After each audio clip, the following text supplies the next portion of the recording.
Okay, I think we might get started now. Welcome everyone. My name's Andrew Lawler. I'm the principal of the schools unit at Box Hill Institute. That includes course areas such as VET delivered to secondary students, which is what you're all here for tonight. But also we offer VCE, like a secondary school, and VCAL, which is now becoming the VCE vocational major next year. We'll also be offering the vocational pathways certificate and another product line called school-based apprenticeships and traineeships. To give you a little bit of background about Box Hill and VETis, we've been delivering courses for over 20 years now, and next year we're expecting close to 3,000 students either coming directly on campus to one of our 4 campuses or undertaking our courses at their secondary school, which is called our auspice relationship. We have 4 campuses, one in the city, 2 in Box Hill. One's called the Nelson campus, the other is on Alga Road. That's our traditional and largest campus. And we have one in Lilydale as well. Indeed, Box Hill's grown in numbers by about 40% over the past 2 years, and that's partly attributable to the popularity of VETis as part of your senior secondary schooling, but also partly due to the wraparound services and support that we provide to students. We're aiming to be the best provider in the marketplace, and we're certainly tracking very well on all those metrics. I do realise that for many of you, whether you be a student or parent, you may not have come across much information on VETis as yet.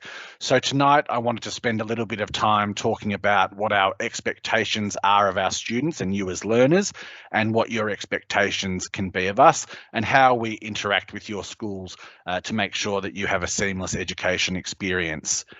So after my presentation, and I'm very happy to stay around for half an hour or an hour and answer questions that you post into the chat. But following the presentation, we'll be releasing videos online that will be presentations from your individual course areas, and that will be supplemented by a link to the VETis guide, which is the most up-to-date document. Training packages and offerings change all the time based on the Victorian Curriculum Assessment Authority, and we then try to put that into the VETis guide. Often we can't get it into the presentations in time, so just be aware of that. So to begin with, I just wanted to talk about how VETis is slightly different to what you've come to expect from a subject at secondary school. And I think the most obvious thing to me is that we offer what's called a Certificate 2 or a Certificate 3 in the course of your interest area. It integrates with your senior secondary studies like any other subject, but it is a standalone certificate in its own right, and it has federal and state governing bodies that make sure that it can become a nationally recognised qualification. And what I mean by that is that if you are awarded the full certificate, you can with confidence present that to an employer anywhere in Australia, and they will recognise that you are prepared to be a safe and productive member of their workforce, and they really do understand what lies behind the certificate and what competencies you will have achieved to be able to be awarded that certificate. So it's somewhat of a passport or a currency into the industry of your choice. Obviously, there are technical skills that underlie all of this, and they are of a practical nature, but we also wrap around employability skills through our relationship with the Victorian Skills and Jobs Centre, and their job is to prepare our students for building resumes, for job interviews, for applications and the like. So we try to pair those two things up so that you not only get the technical skills you require, but you can confidently find the jobs that you want. There is specialised industry knowledge and industry facilities that underpin all of this. We make an enormous investment into our facilities. We have the largest recording studio in Australia. We have a $40 million trades wing. We have a new $10 million trades building out in Lilydale. For health, we're continuously updating our facilities, and it's that investment and those real world simulated environments that allow us to provide the type of training that we do. So somewhat different to a school environment. Obviously, there are employment opportunities and great financial outcomes linked to these certificates, but at the same time, there's pathways to higher certificates. So you can go from Cert 2 to Cert 3 to Cert 4 to a diploma, even to an advanced diploma. And these days, rather than having siloed education systems, those advanced diplomas and diplomas can passport you into a first or second year of a bachelor undergraduate degree. And so there's no real limitation to students anymore. We really have a choose your own adventure model, which means that we can create something that's individual to you and not limit you in any way at the same time. So really, it's great that you're using this as part of your senior secondary, but there's many other benefits that come with it as well. I did want to touch on tonight how TAFE differs from school, because although it's quite subtle to begin with and you might not appreciate it, it can be significant through its cumulative impact, and it particularly rears its head at the end of second year and at the end of first year when we're awarding results that are either competent or not competent. We don't have a numerical scoring system or a grade scoring system, an alphabetical scoring system. We either have competent or not competent, and we're very focused on making sure that you've achieved 100% competency in every unit and every assignment so that we can confidently award your certificate, and then your employers can be confident of the abilities that you have. More so, when you join us, you are leaving a school environment and entering an adult learning environment. So unlike school, where there might be a teacher running down the corridor or in the yard asking you where to go, there'll be bells ringing and telling you where you need to be, there's follow-up. That won't occur at Box Hill in any of our campuses. Whether you attend in your school uniform or not, you will be treated as an adult in our learning environments, and the expectation therefore is that you take individual responsibility for your own learning and your own attendance. So it's a different level or a different benchmark that you have to acclimatise to quite quickly, because it does have a profound impact on your results, and I'll explain that a little bit further. We know that our units of competency must be passed 100%. We know that they are practical in nature a lot of the time, and the teaching of the practical activities and then the assessment of the practical activities have to take place in real time. So if you're not attending class every week or you're arriving late to class, you're going to miss crucial aspects of your course, which will have a direct correlation on your ability to be successfully awarded your completion. So there's no way we can water down these standards because they are linked to the employment standards. And as I said before, they're governed by federal and state bodies to ensure that the quality and the currency of the certificates remain high. So unlike high school, where there's a little bit of subjectivity with how they award grades, and you might get an ATAR that can go anywhere from 99.95 down to 10, we are just, you're either competent or you're not competent. So it's something to bear in mind, and it's something that we're quite proud to stand behind our certificates, and we need to maintain those high standards. So please be aware of that when you're undertaking one of our certificates. I did want to spend a little bit of time also on how we interact with your schools. We have 300 schools sending us, as I said, over 3,000 students, and it would be an enormous undertaking to be able to constantly send emails back and forth to be able to communicate about individual students, and in fact it would just be too much work. So what we've created is what we call the VETis portal, and that is a cloud solution that your school has 24-hour, 7-day-a-week access to. They log on using their unique individuals, and all of their school students show up. So if you're Box Hill High School just down the road, you put in your details and all of your Year 1 and Year 2 students will show up. You can click into courses, or you can click on individual students, and you can ascertain in real time how they're placed in the course. So one of the first things that your career practitioners will do is they'll click on your name regularly, or they'll take a selection and they'll look at the attendance. Now, our attendance lights up as the year continues, and it's a green to denote attendance, orange to denote partial attendance, and red to denote lack of attendance. And we know from experience that if we see a string of red developing, or too much red, and we're thinking about 4 instances of missing a class each year would be too much in our mind, that you're very much at risk at not being able to complete the course, because it's not like we can set just theoretical homework for you to complete. There are activities that take place in class that can't be replicated week after week, and nor can assessments keep being run. We can't give you a piece of paper and sit you in the corner to complete it. It's a physical activity that you'll often be undertaking where you will be deemed competent or not competent. So if you are undertaking a VETis course at Box Hill, you really need to have made the commitment in your mind that you'll make every effort to attend every class. And if you are unavailable for any week, that you allow your school to know that you won't be attending, and that if it runs over multiple weeks, that either a medical certificate is supplied or a letter from your parents is supplied through the school and then to us, so that we can adjust our training. Forewarned is forearmed in our case, and we can make adjustments to try to give you the volume of learning that we really want, but we need you to actively participate in that. If you just don't turn up and don't let us know why, and we see 1, 2, 3 weeks, you will get what's called an at-risk comment, which is a flag on your student number and student name in the VETis portal, and it will stick out for your school to notice, and they will quickly click on your attendance record and the comment, and they'll go, okay, we're at real risk of not completing this course successfully, and that has a huge knock-on effect on your VCE, potentially your ATAR or your VCE VM, depending on what you're studying next year. We do have mid-year and end-of-year reports on our portal. We don't directly send them to parents or students. They are accessible, again, all the time as soon as they're published by the schools.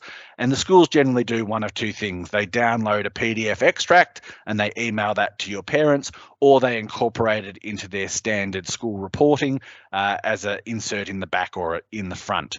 These mid-year and end-year reports often it won't be until the end of the year that you've got the actual competent or not competent, but there will be a drop down of various points. It might be that we mark, very good on your attendance. We mark poor on your occupational health and safety. We have a range of things that we can assess you on, and that will give your school an indication of how well you're progressing.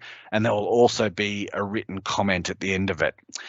The way that the certificates are created is that whether it's a Certificate 2 or Certificate 3, there are units that sit under it. Those units, as you can see on screen, are displayed with a course code, the course name, the hours that it contributes to, and then there will also be the competent or not competent next to it. The one thing I should draw your attention to is what we call a learner commitment or a learner contract. And this is a very serious undertaking if you and your parent receives this.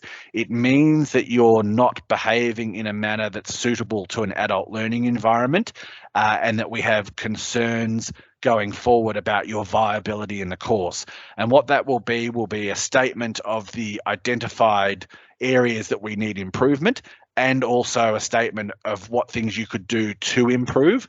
It will be required to be signed by you, your parent, your school, and also by myself as the principal.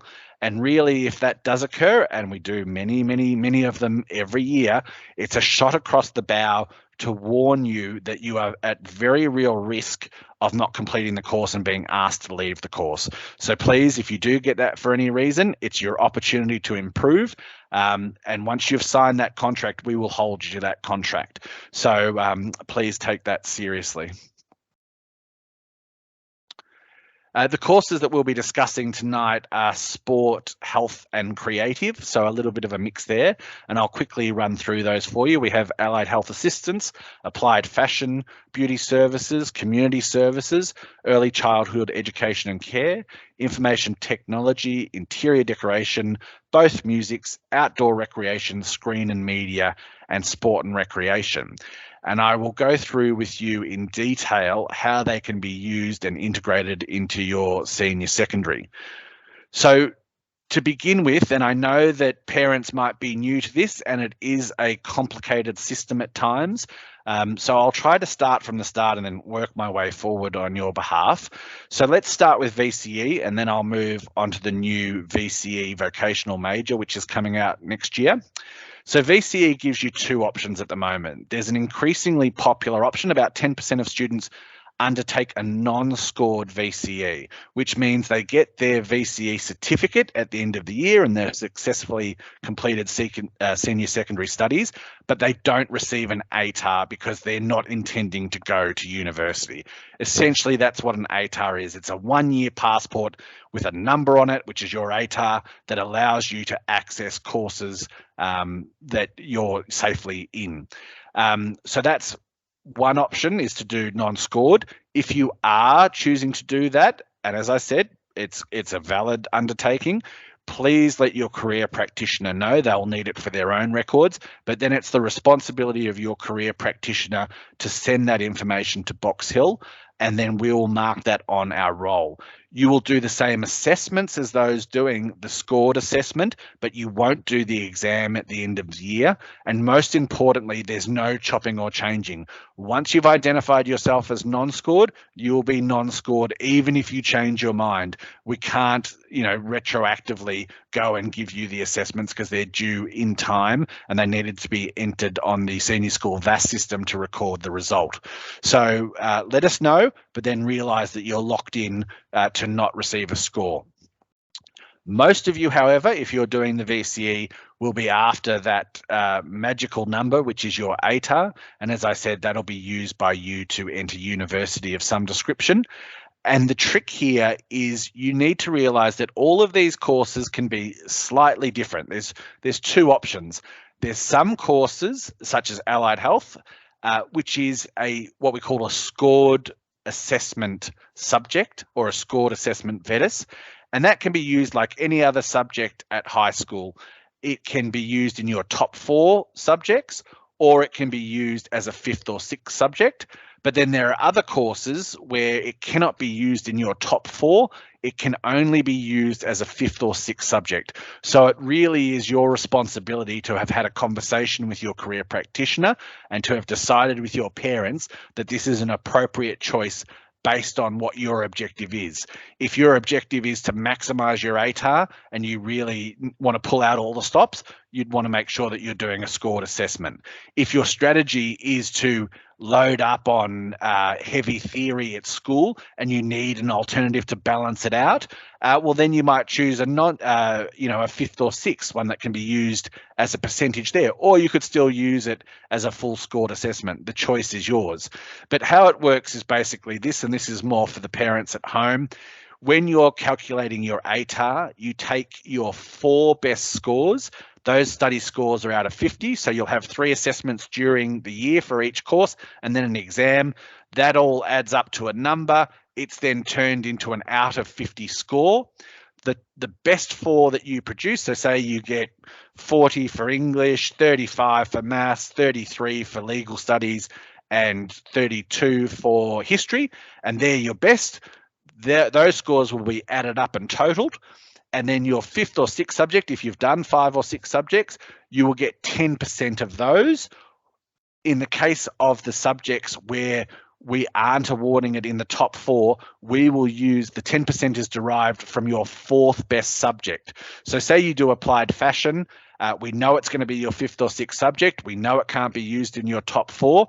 But whatever your top 4 is, say it's legal studies at 35, we'll use 10% of that score to add to that cumulative total of those top 4 study scores. So we get this big number at the end.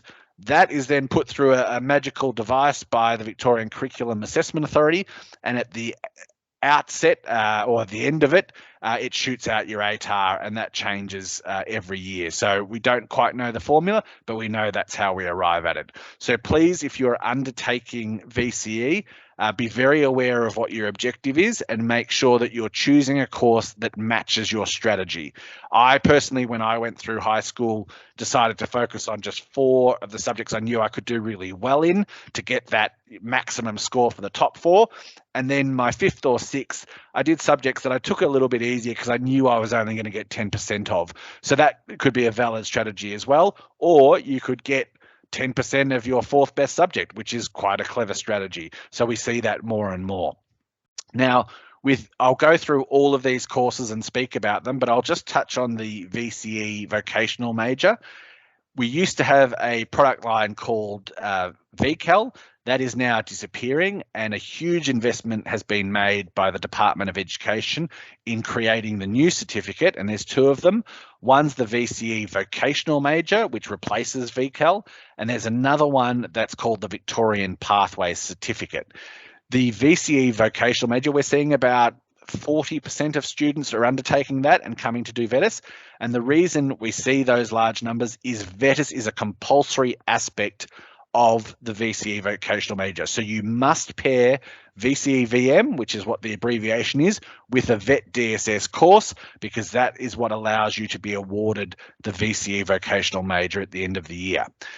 Unlike the scored assessments or the 5th or 6th subjects, you don't have to worry about that because you're not intending to get an ATAR at all, and you're not intending to get the VCE qualification. You want the VCE VM, and that's based on the number of hours that you study with us per year.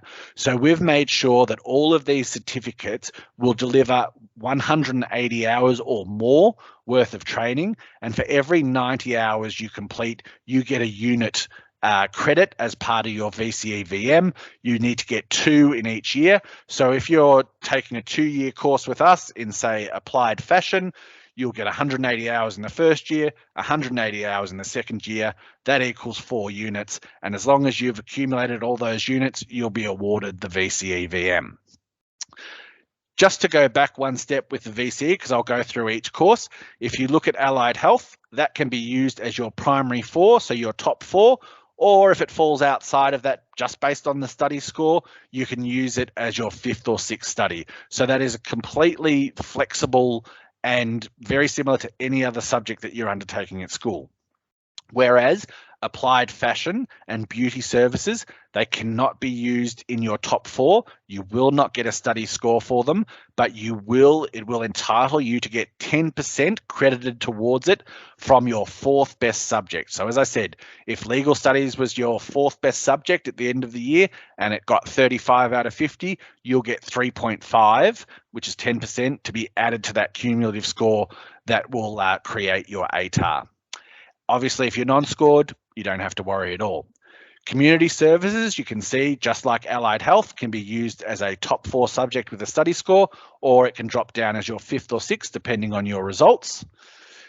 Design fundamentals, early childhood and interior decoration can be used as a 5th or 6th, whereas information technology can be used as a pure or scored assessment, and that can be used in your top 4.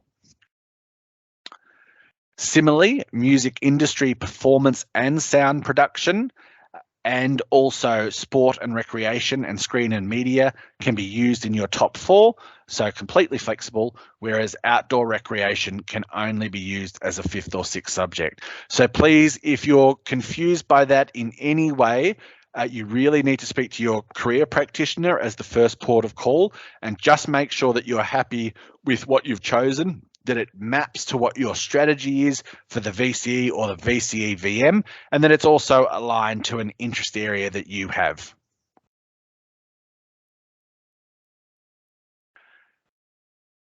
The next steps are, I'm going to ask Morgan Noyes, who's from our schools relationship unit, to post the YouTube link that has all of your individual course area presentations in it. You can go to it now if you're adventurous, or you can stick around for the questions and answers, but you will be able to find the VETis icon. There'll be a whole list of presentations there. Some will be our diplomas, some will be our bachelors, but there'll be one that specifically says VETis. If you click on that, a playlist will come up on the right-hand side of the screen, and you will be able to find, of the 23 that are there, the one that you're here for tonight. And that's just an opportunity for you to get more of an idea about what the coursework is, see what a coordinator says about the subject. We didn't ask the coordinators to update for this year. We've had an enormous year with COVID, with re-registration, with results and the like. So I didn't want to risk my neck and ask them to redo a video that will basically be the same as last year. So we've made them available to you, but please be aware that Morgan will also post a link to the VETis guide, which is well and truly up to date. And what you're looking for in that VETis guide, amongst other things, are structured workplace learning, So in early childhood and allied health, it's mandatory that you undertake structured workplace learning, and that's organised through your schools but supported by Box Hill. And as I said previously, we'll have the Skills and Job Centre also create workshops and one-on-one sessions with you to help you apply, but it is the responsibility of the school through their relationships with local learning and employment networks to find you those places. But there will also be information on pathways after the course. There'll be information on the unit structure, and importantly, there'll be whether it's a full completion of the certificate, which means you've got that at the end of 2 years and you can go and get employed straight away, or whether it's a partial completion. Now, the reason we do partial completion courses is because the governing body has made the training package, say, 400, 500, 600 hours in length. We can't provide all of that training. We know that we have to meet the 180 hours for the Victorian Curriculum and Assessment Authority. So we do a subset of units that gets you pretty close to a full completion, but not the whole way. In most courses, we can then credit transfer that across to the next qualification, the higher qualification, if you want to undertake a Cert 3, Cert 4 diploma or an advanced diploma. For the parents that are here, please be aware that classes start the week of Monday, January 30. Most classes occur in a Wednesday morning slot, or a Wednesday afternoon is by far the most popular. But we also have Friday classes, we have Tuesday afternoon, we have Thursday afternoon as well. We've tried to add about 20% capacity into the system, and that's been gobbled up, which is really pleasing to see. But we are stretched for capacity, and so there isn't the ability to change between those availabilities at the moment. But we have, if you've submitted your e-form, you've been sent one and you've returned it, you are guaranteed the place that your school applied for. We were very happy this year that the overwhelming majority of students got their first preference, and there were just a few that got their second or third preference, an absolute minority that had to go to a third preference. We've tried very hard to make sure we've got places available for all students as well. So we've really tried to push the flexibility of our timetables to accommodate.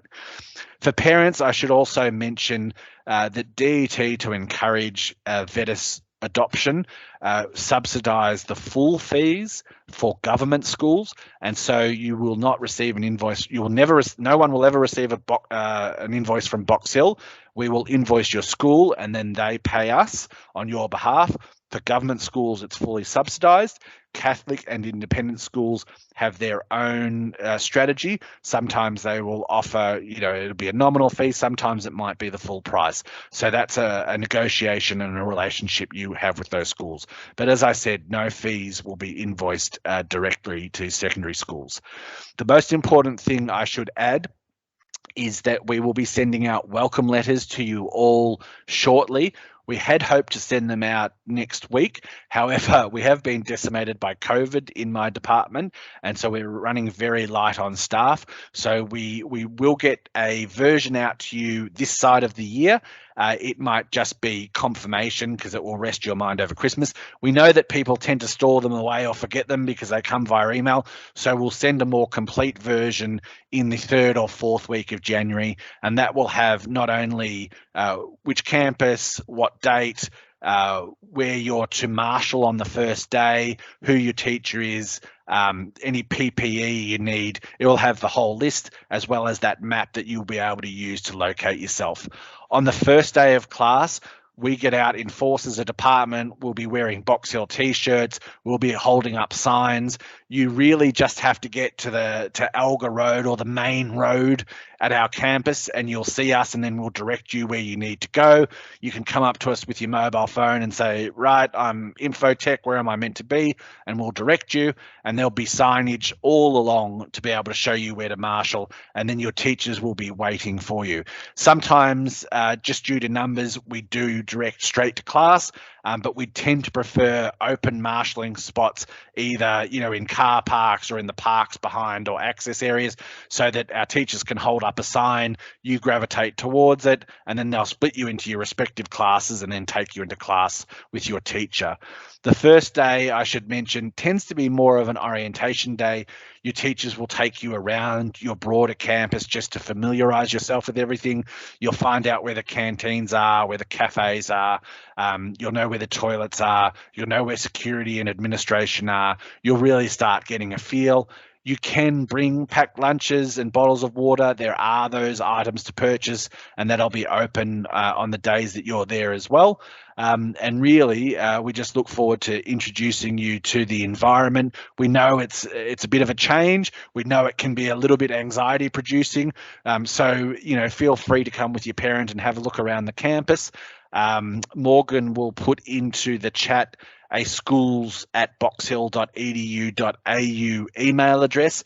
If you would just like to come in early, say this December, we might not be able to organise a tour for you because we are low on staff, but we can definitely point you in the direction of where your class will be, where the canteen will be. We can send you a map and you can just reconnoitre the area of your own volition.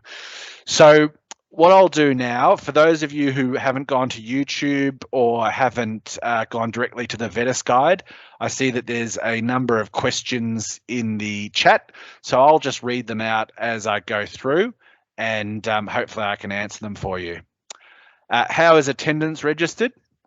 Our VETis portal has what we call a mobile attendance aspect to it. So teachers can use their computers, they can use mobile phones, and they can use their iPads, and they take a class list every day, and that gets automatically updated to the portal where your teachers can view that from school. Alicia asked, do individual students have access to the VETis portal? No, definitely not. That would be breaching our privacy and confidentiality. That is strictly for the schools. If they have an issue with your attendance, because they really are the guardians of your education in senior secondary, we're a contributor to it. They still take the master relationship, for want of a better word, and it's their responsibility to check the portal and then communicate anything that's going wrong or the reports that are going right to you and your parents. Haley and Gary ask, what if you're currently a VCAL student and are not doing VCE scored or unscored? Will we need to start doing VCE? No, if you're a VCAL student at school, you will be transferred into the VCE vocational major. So really, it's a rebranding of VCAL. What they found, they did a very large report called the Firth report, where they studied VCAL across Victoria, and they saw some great examples of where it was being delivered and some examples where they thought it could be done better. So they wanted to change the dynamic, increase the academic rigour, open up the pathways and open up the different support mechanisms as well. And they've done a mountain of work. I'm really happy with what they've done with the VCE vocational major. We're offering it ourselves at Box Hill. We have a great array of second courses and also all of the VETis courses as well. So you can do VCE VM with us, you can do entrepreneurship, you can do active volunteering, as well as doing the VETis course as well. So really, at the end of 2 years, in the way that we've designed our environment, you can complete your course with up to 3 certificates, which really does get you an advantage in the employment market. And it also gives you multiple pathways. You could still go to university, you could go and continue at TAFE, you could go straight into work as well. Alicia asks, can you change from scored to unscored? And if you can, when in the year can you change? You must, that's a conversation between you and your school. If you do not want to have an ATAR because you're not intending to go to a higher education or university setting, you must tell your school about that up front. They may disagree with you. They may say, no, we want you to do the scored. So it is an open conversation between you, your career practitioner, and your parent, and they will understand your academic history, what you want to achieve out of life, and they're there to specifically guide you on what they think the best strategy is for you. But we must hear about it up front, and there's no going back once you nominate that. We have that time and time again. Someone nominates unscored VCE and then thinks, oh, I really love this. I would love to get a score, and maybe I'd like to get an ATAR. Maybe I'd like to go to university. But by that stage, the assessments and the marking required for the scoring has already taken place in some of the assessments, and we can't retroactively go back and change that. So you've got to opt in at the start. Your school has to let us know. Otherwise, if we don't hear anything from the school, we are presuming that you're a scored VCE student. And even if as a student you turn around to the teacher and say, oh no, I'm unscored, you're scored until we hear from your school that you're unscored. We have to be very disciplined on that. Otherwise, we get a bad result. Scott asked, you need to select scored or unscored at Sally. Oh, thanks, Scott. Answered my question and more succinctly. Haley and Gabby, what if you're currently a VCAL student and not doing VC scored? No, that's the same question occurring, so I've answered that one. Morgan's very nicely put the VETis guide and the YouTube channel. Can we change campuses if available? We are at absolute capacity. As I said, we added 20% capacity and we were just inundated with applications. Some courses filled up in 24 hours, sometimes in 4 days. There's not that much flexibility. What we are going to do, because we know that there are withdrawals during the Christmas period and the New Year period, people change schools, people change their mind, and that's totally fine. We will go out to all schools at the, probably mid-January and say, right, here are the availabilities. Here are, the abilities to swap. So if you've got any student that needs to swap into this particular class on this day at this campus and we can accommodate, we will. We're happy to do that. But you will have to register what you want with your school. They will then have to wait for January for us to release what has been withdrawn and what hasn't, what availabilities there are. It's really important to us as a small team that we don't get inundated with email requests. We need to be able to go out and say what's available, and then for the school to decide, oh, okay, I've got a student that fits, I'll take that spot. We can't have 300 schools and up to 6,000 parents emailing and saying, can I change this, can I change that? Our system just won't cope with it. So please, your school is always the first port of call. You don't generally communicate with us directly.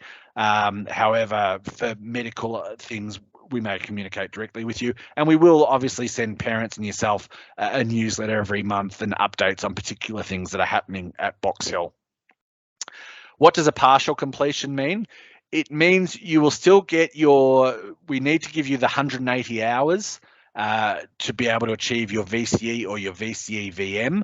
But if the training package, so 180 plus 180 is 360, some training packages are, 360 hours or 400 hours, and we'll deliver past that so you get the certificate. Most courses are what we call full completion.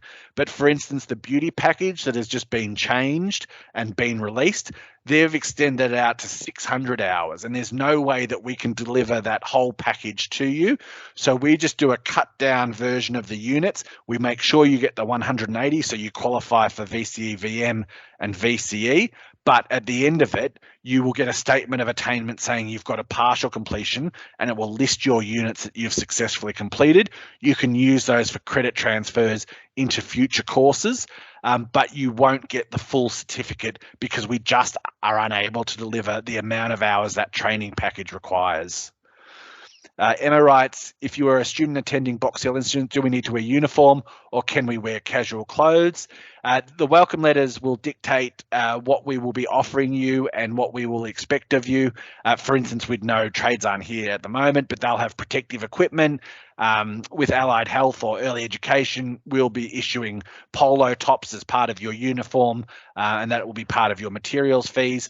And so that will all be explicitly stated in the second welcome letter that will land in mid to sort of third week of January. So look out for that. Please, you can arrive in your school uniform, no problem there. You can arrive in the Box Hill uniform. First day, we're a bit more relaxed about it because it really is about orientation. And then obviously your teacher will talk to you and say, okay, here's the expectation going forward. How will we know when our classes will start next year? That's the wonderful welcome letter that will be coming out. As I said, classes start the week of Monday, the 30th of January. So the first Wednesday will be, I think, the 1st or 2nd of February. That'll be the first class. Your welcome letter will say what particular time, whether you're the morning, whether you're afternoon, what time the class starts, what time we want you to attend the orientation so that we can take you to class on time as well. Morgan's already answered that question. Thanks, Morgan. If you do a 1-2 vet subject in year 11, but you do not want to continue it in year 12 for your ATAR, can you come back and complete the certificate after year 12? Yes, most of the courses are offered post-secondary, but there are some that are not. But what we would do is we would use the units that you successfully completed and we'd have them credit recognised or transferred into the next course above. So we might not offer a Cert 2 or Cert 3 for a mature age student, but we might offer the Cert 4 or the diploma, and you will be eligible to go into one of those and have credit transfers into it. There are a few courses where you must complete the Cert 2 to get access to the Cert 3. And that's a question you can ask your career practitioner. Again, their job is to guide you into your pathway. If they're stumped by it, they can always send an email to the VETis department or the schools relationship unit who they have the emails to, and we can map out the pathway on your behalf. Very happy to do that and would love you to come back and study at Box Hill as a mature age student. Let's have a look. Are any textbooks required for Cert 3 in early childhood education and care?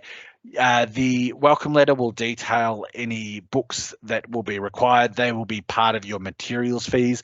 We have generally moved to an online platform that we call Student Web.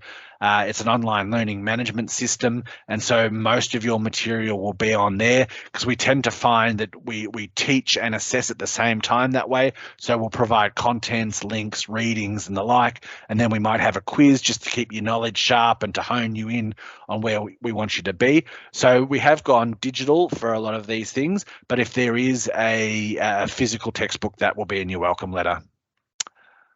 Emma asks, if you're a student attending Box Hill Institute, do we need to wear uniform? I think I've answered that one. Please, you can wear casual clothes. You can wear your school uniform on the first day. If you do have a uniform that is prescribed by Box Hill, you're expected to wear that. First week, don't stress yourself out. Come as you are. Often on a Wednesday afternoon, you'll see thousands of students in all different uniforms descending on our different campuses. If we come early, is there a library study space? There most certainly is in all locations. So on the maps that we provide you in the welcome letters, you will be able to see where those libraries are located and you can avail yourself of those as well. There'll also be canteens that you can sit at. A lot of people study there and we try to put a few nooks and crannies everywhere where there are tables and chairs so you can find a quiet space if you need to do something. Reference is made to VCE. What about IB schools? It integrates with your IB as well.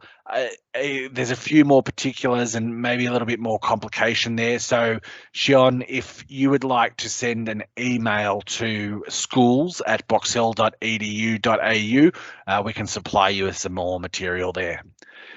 Should we watch all the videos in the playlists? Not unless you're a glutton for punishment. The only one that you should be interested in is the one that you've signed up for next year. It's just to give you a taste for what you'll be studying a little bit more. But as I said, the VETis guide is the Bible, and it's, as training packages are released, and they've often just been released, we'll update that as a first and foremost measure so that can be the thing that you refer to. What is the duration of beauty services course post-secondary to get the certificate? That's a great question, Zara. Because they've extended it out to about 600 hours and you're going to complete, say, 360 to 400, there's a significant amount of work that's still left, so 200 hours worth of units. Now, whether you want to do that at the Cert 2 or Cert 3 level, that's up to you. You'd probably be almost ready to go straight into the diploma after the units you've created. So there's a lot of options in beauty post-secondary. And again, if you want to email schools@boxhill.edu, we can refer you to the coordinator, and they love talking about the pathways. Haley and Gabby asks, if you're a VCAL student, you don't need to worry about VCE and ATAR scores. That's 100% correct. You need to pass, you need to do all of the work, but you will not be getting study scores and you will not be getting ATAR scores. With VETis, you just need to pass all your units. And it's really important that you pass all your units, because without the VETis course, you cannot complete the VCAL course, which is now called the VCE VM. For VCVM for Sport and Rec, do we need to pre-purchase any books, texts? If so, when and how? Again, that will all be made clear in your welcome letter. So please just wait for that. The first welcome letter, as I said, we're going to struggle to get it out with all the content because we have to liaise with all the faculties, get all the updates, arrange them all and send them out. So we'll send you a confirmation welcome letter this year, and then we'll send you all the details with the lists, the maps, the requirements, your first day requirements in January, third week. So please, and there's plenty of time to buy the books. As I said, we have migrated mostly to a digital platform. So the actual physical textbooks are becoming a thing of the past. If your school doesn't offer VCE VM, can your results contribute to the VCE VM in future? That's a great question, Jackie. And the answer, I believe, is yes. So we know that VETis is a compulsory part of VCE VM. And for instance, if your school introduced it 2024, or if you came to Box Hill to study the VCE VM, which about 250 students do every year, or you did it at another school, you would be able to use the VETis course, the credits in that VETis course, and transfer that to the VCE VM. And you're also able to use your VCE subjects, whether unscored or scored, as credit transfers in. So it is quite a flexible package. So yeah, you wouldn't miss out in that regard. Sue asks, for health, do you provide the course materials or do we need to purchase? We provide the course materials. And do we decide when and where to do the work experience, or will you assist with that?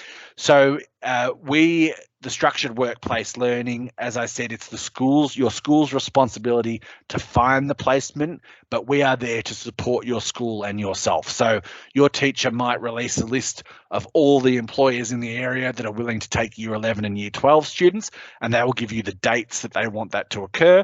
There is some flexibility with dates. We know that everyone doesn't get first round and that it happens throughout the year. There's ways to do it in the school holidays. There's ways to do it on weekends. So your teachers, part of their job is really in those mandatory structured workplace learning courses to be able to help you make the application or to get ready for it, and to make sure your school has found that placement for you. Your school usually will be signed up to what's called a local learning and employment network, or a LEN for short. They're located all around Victoria and they look after clusters of schools, and their only job really is to find these placements on your behalf. And they have their own portal where your school will log into and go, oh, great, there's 5 places for allied health here. There's 6 for sport and rec here. Great, if our students want to do it, or if it's mandatory, we'll put them in there. If they put their hand up and said they want to do it, even if it isn't mandatory, well, we can assist them there as well. And as I said, our Skills and Jobs Centre is there to offer you one-on-one personal sessions for resume building, and they'll also come to your classes at set stages throughout the year and do workshops on interview skills, communication, teamwork, all the things that your employer will be looking for to make sure that you impress them on your work placement, because who knows where that leads to. A lot of the time it's offers for work, it's weekend work, it's work when you're at university, it's work full-time once you've finished high school. So it's important to put your best foot forward, and we're here to support you, but knowing full well that it's the school's responsibility. Emma writes, if you are a student attending Box Hill Institute, do we need to wear uniform? I think we've answered that one. Is the Certificate 3 networking and cybersecurity under information technology? I'm glad you raised that, Benny, and I have to refer you to the VETis guide there. We do have the old presentation, and that presentation was when our units were skewered to the game stream, but we've now swapped it to the networking and cybersecurity stream. So we haven't updated the presentation, but we do have the updated VETis guide, so that'll have the information in there that you need. Could you please send the link again? I think if you just scroll up in the chat function, you'll be able to find it. Is there more information on more VETDSS in the YouTube videos or online? Yes, all of our Courses will be there if you want to look at different ones. Our guide, as I said, is the Bible with regards to our offering. And then there's also the VCAL website, so www.vcaa.edu.au, and that breaks down all the courses that are VETis and that can be offered as part of your senior secondary. It has a breakdown of how everything works. So if you really are wanting to, I guess, learn in depth about how it's all structured, that really is where we go to as well for a lot of our information. Jay's posted a link. Thanks, mate. That's appreciated. Stacey said, thank you. When are the welcome letters coming? 2 versions. One coming out before Christmas, which will be light. We'll call it Welcome Letter Light. And then the detailed one will come out in later January. They will come out not by physical mailing. They will be emailed to you. They will be emailed to your parents as well. Please just be aware that we've had a bit of an issue with sending EDMs, which is electronic direct mails, to Gmail accounts recently. So while we've got personal Gmail accounts back up and running, if your parent has a business account that is Gmail, they may not be receiving our communications, but we're having that fixed. It's been occurring for about a week and a half. We're getting it back on track, and we'll send the welcome letters out as soon as that's done. Is there a student portal or anything? That's your student web. That will have a variety of things. It will have not only your coursework and a lot of your assessments, it'll have all of our policies on there. It will have options for a whole range of different support services. It'll have phone numbers, it'll have details. It really is your one-stop shop to learn about Box Hill and anything that your teachers want to communicate to you before class. Rather than send an email which doesn't get checked, they'll generally post it into your student web section for your whole class to see. So it's something that it's wise to check the day before or even the morning of your class to see, right, has my teacher posted anything? Have they said to bring anything? Has a class been cancelled due to COVID, which has been happening all the past 2 years? It's your direct link to up-to-date information when you are a student. How do I know which campus to go to? Your school, Josh, has selected the campus that they believe is most applicable to you. That has been confirmed by the sense that we've given you the e-form, you've returned it. It will then be detailed in your welcome letter. So it will specifically state which campus you are undertaking your studies at next year. And then the one in January that we send, the detailed welcome letter, it will even have a campus map, and it will have a star where we're to meet you on the first day. And it might even have a star where your actual class is if we get enough time to do that. With, 3,000 students, that might be a bridge too far, but you'll know where to arrive on the first day, and there'll be someone there to greet you, marshal you to your teacher, and then they'll take you to class.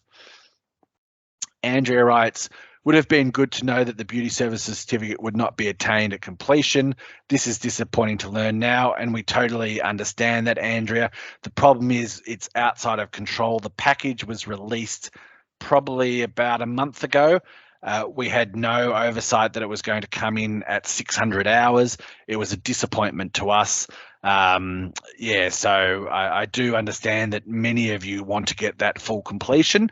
There is the room for beauty in particular. If as a class you go, oh, we all want the full certificate, that through arrangement, we can offer a bridging course, which will occur the year after, or, like say you finish year 2 in 2024, you've successfully completed all your units, and as a group, there's 15 of you in the class, and there's probably about 80 students. They say, oh, we really want the full certificate. Work out how to do it for us, Box Hill. We are, and often do this, we'll set up a bridging course that runs over the Christmas period or early the new year and allow you to get that certificate, because we know that leads to employment outcomes for you. If you want to continue studying, we can definitely get you into the Diploma of Beauty as well. Victoria asked, is there something we wanted to ask you? How are we going to contact you? We really have to avoid this, Victoria, because with 3,000 students, 6,000 parents, 300 schools, we don't have enough administrators to be able to answer our inboxes as it is. We have, up to 200 emails a day from schools, and we're geared to be able to answer those. So we really need you to go through your schools. Your career practitioners are generally very knowledgeable about the questions that you will want to have answered. If you could come through them, if they can't answer on the spot for you or send an email to your parent, they can then email us, which is in our normal body of work. We can get back to them in a reasonable time. So it just keeps the system working really well. Early Ask Read Beauty course is the partial pass for the first year. No, so it's a partial completion for the whole certificate. So you'll do the 2 years, you'll do 180 hours each year, because that's what your school needs to award you the VCE or the VCE VM. And you just won't leave with the certificate from Box Hill. And as I explained before, if you really want it, we can put together a bridging course for you, and we do that every year. Or if you want it as a pathway, we can credit transfer the units you have completed into the diploma of beauty as well. William writes, will there be a mix of students, e.g. secondary students and mature students in all classes? No, there will be no mature students in your classes. VETis is strictly for senior secondary students, and so there'll be students from all over Victoria in all different uniforms from all different walks of life. If you are coming through a cluster, and some of you here tonight are from the Mullum cluster. There's also another cluster called the Inner Melbourne Vet cluster. We tend to group those schools and those students in the one class because our teachers have to mark our portal for your results, but we also have to go in and mark the Mullum cluster and the IMVC cluster portal. So it just makes much more sense and efficiency if we have you all in the one class. But if you're a direct student, yes, you could be sharing a class with people from local schools or people from schools 100, 200 kilometres away. Because of the access of our train lines, we have 300 schools all across Victoria, but definitely no one over 18. I think it's Martin. Hi, I'd like to visit the city campus sometime in mid-January with my son. Will TAFE be open? Yes, TAFE will very much be open, Margarita. And so if you email schools@boxhill.edu.au, we will put you in contact with someone at the city campus, and maybe they can say hello and give you a brief tour just so you can familiarise yourself. Maddie asks, if students are coming from the same school and completing the same course, will they put in the same class? Yes, we generally do that. That makes sense. However, if your school advises us that there's a tension between students or there's a preference not to have students from the same class, we'll do our best to accommodate, presuming we have another class. Sometimes some courses just have one class and one availability, whereas some courses have 4 of them. So if they're at the same time on the same day and you would like to shift for a particular reason, we can accommodate that. But generally, yes, same school will put you in the same class.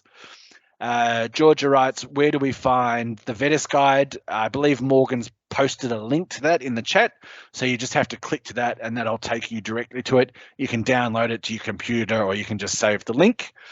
Abby has written, is there any placement required in early childhood education and care? Yes, it's a mandatory placement. I think it might be as many as 160 hours for next year. It's increased. We have a fabulous coordinator called Janine who runs that area, and she's really focused a lot this year on building the work placements and making sure that it goes off without a hitch and that you've got flexibility. So there's going to be a lot of support in that particular program, but you must complete that SWL, that structured workplace learning, as part of the certificate. Cara asked, just wondering, in the case that we no longer want to continue doing our course, how do we go about leaving it? That's a good question, Cara. We have this question every year. What we do is your first class occurs in that first week of February. So Monday 30th it starts, but probably your first class is the 1st or 2nd of Feb. From that first class, we give you a month's grace. So you can exit the course and your school will not be charged any fee, and they will not charge you a fee as a consequence. So that runs from the start of Feb to the start of March. If you continue in the class, even for 1 week or 2 weeks after that period of grace, we will charge your school the whole fee, because by then we can't put another student in, we can't massage it. We really need the numbers to make these courses viable and to continue them. So definitely a month of grace. After that, the full fee will be charged for the year. Morgan's added the guide again for anyone who needs it. Will we need any devices for our learning? Laptops, iPads? Yes, we encourage you to bring your laptops and iPads along. Just what you do at school, we implement. We do have computer labs, but bringing your own laptops is just a really smart way of doing it. Is the screen and media course only offered in the city campus? No, I believe it's at Nelson as well, which is our Box Hill campus. But to make sure I'm correct, please look at the VETis guide. That will have it in black and white for you. There's so many things to remember. I don't want to give you the wrong answer there. How many classes do you need to attend at Box Hill before you can start your placement? That's different with each course. Obviously, you'd need to do occupational health and safety as a unit. In some courses, you need to do your white card, which is more a trades area. We need to get you to a level where we feel confident that you'll be safe in the environment. So it differs for each course, but generally we're looking in April holidays and then from term 2 onwards that we're trying to get you placements. If you have secured a placement through your school or through your personal network beforehand and you're keen to start it, just have a chat with your teacher or your coordinator and they can help support you on that journey as well. The city campus has 2 different buildings. How do we find out which one to go to?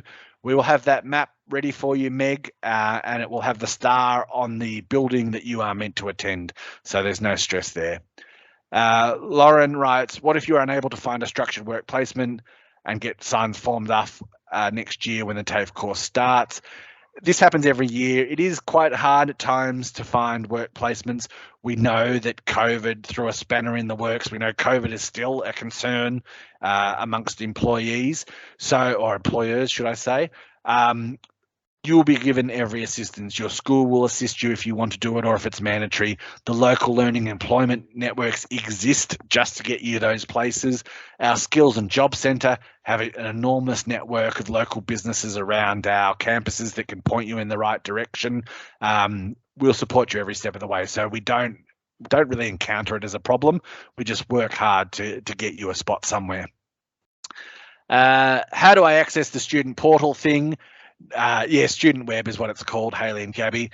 That won't be made available to you until you start your classes. So you need to be fully enrolled with us, which means you'll be given a student ID. That student ID will then allow you to get a password and access to your Student Web access point, and it will give you your content then. So on your first day, those things will be gone through. That's the administrative housekeeping that your teachers will do. What happens if a class is cancelled? Yes, that has happened more than we'd like due to COVID over the last 2 years. Occasionally a teacher that can't be replaced comes down with something or a personal emergency arises.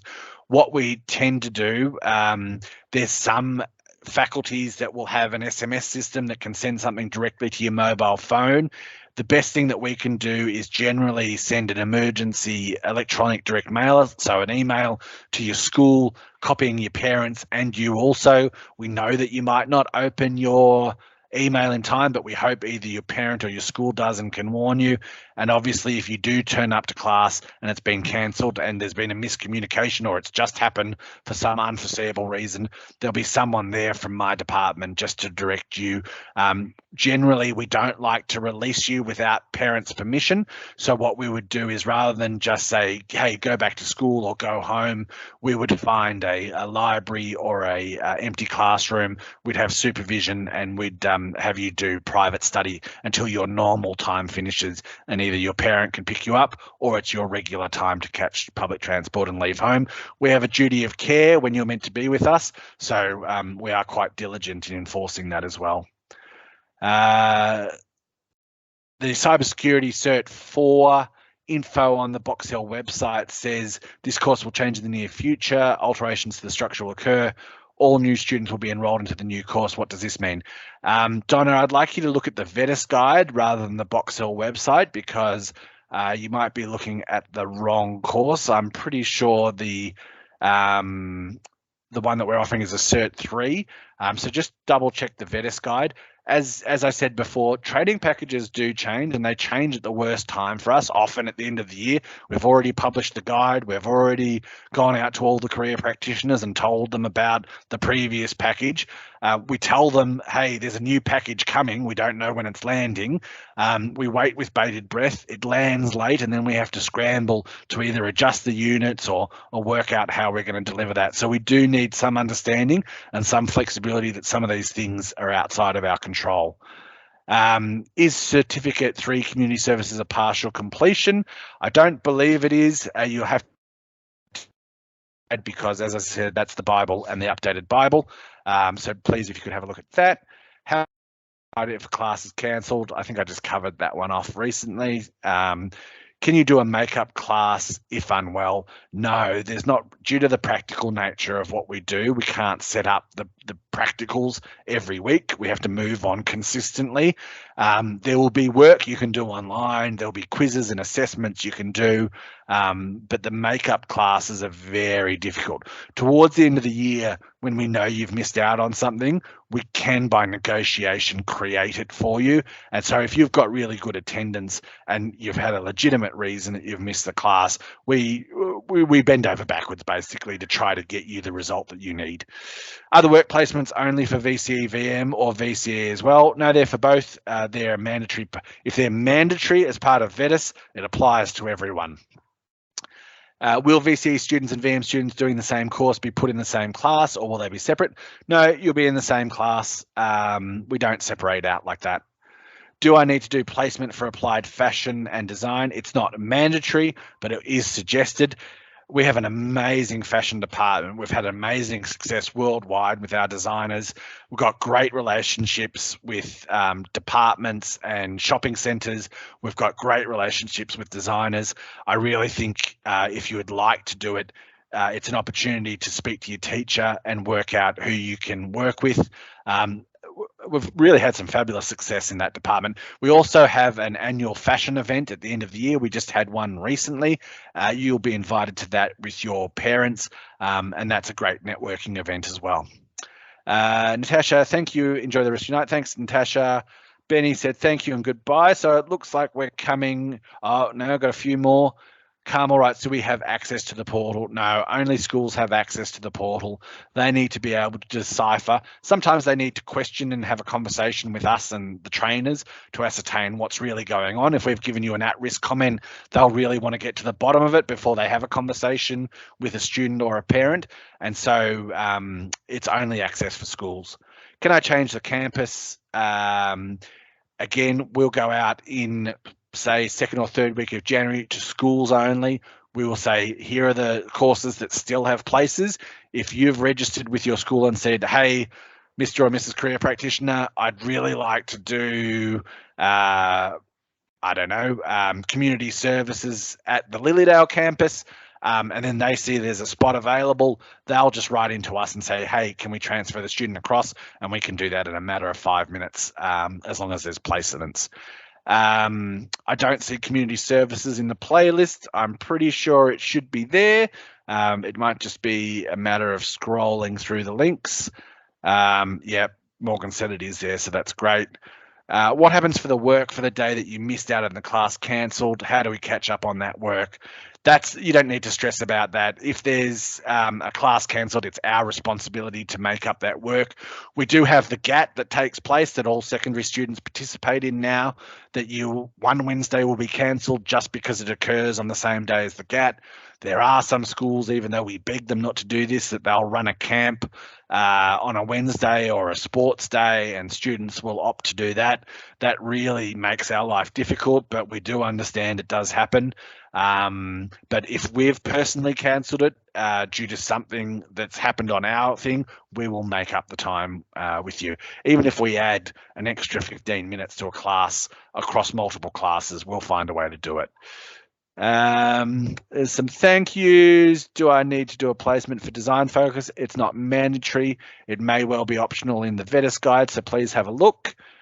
Can you send a link to the Cert 3 in cybersecurity? Boxhill VETis guide does not have a cyber certificate.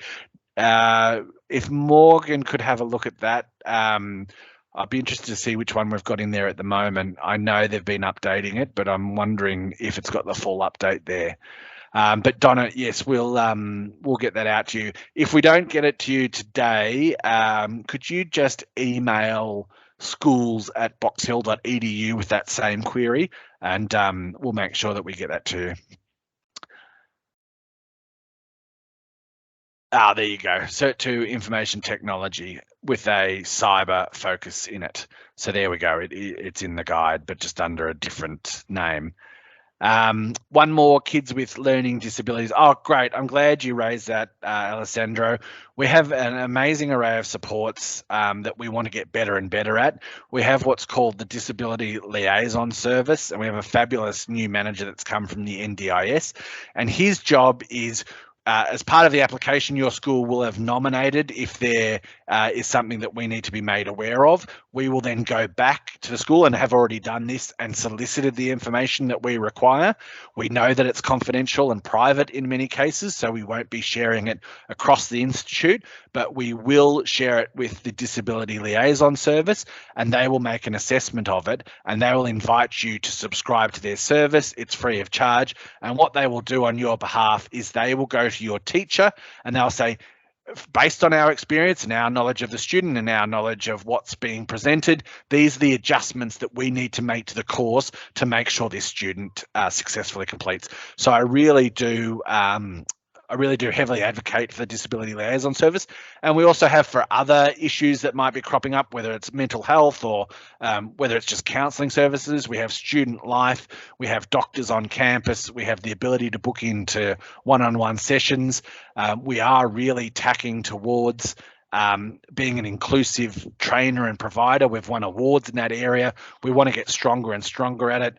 A lot of our professional development for our teachers is geared towards those sorts of issues, how to recognize it, how to adapt to it, how to make sure that student feels safe and secure in the environment and that they're catered for appropriately. Kim asks, have we missed a sport and recreation info session, or is the total protection of all courses? Yes, so mine is the general presentation, Kim, where I've gone through all the courses, well, a subset of the courses, one of which is sport and rec, but then there's a presentation on YouTube, and the link is in this chat, which will it'll take you to a bunch of presentations on YouTube, the Box Hill channel. One will be the VETDSS. Click on that, and then on the right hand side, a playlist will pop up. One of them will be sport and rec. We've had lots of big numbers for sport and rec this year, which is great. We've got elite pathways courses that are being created for 2024. So it's an exciting time to join sport and rec. And we really are gearing for people that want to become professional athletes, want to become trainers, even want to join leadership ranks and professionals in the sporting industry as well. So we're developing a great reputation in that area and have a lot of relationships with sporting clubs and professionals in different sports as well. So I think I've probably exhausted everyone's ears. Please feel free to look at the guide. Please do look at the guide. Make sure it's the right choice for you. Make sure it maps with your objective for the VCE or VCE VM. Please have a look at the videos as a taste of the environment and the trainer and the units. We know that information does change, and the guide is the Bible.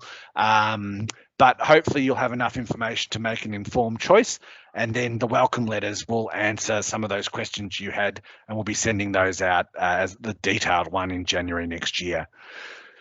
So if there aren't any more questions, I'd thank you very much for your attention and your time. We really look forward to seeing you next year. We're wishing you a healthy and safe Christmas. Come back with a tan and ready to work. It's a big undertaking doing this. We're here to support you, and we really look forward to seeing you in the new year.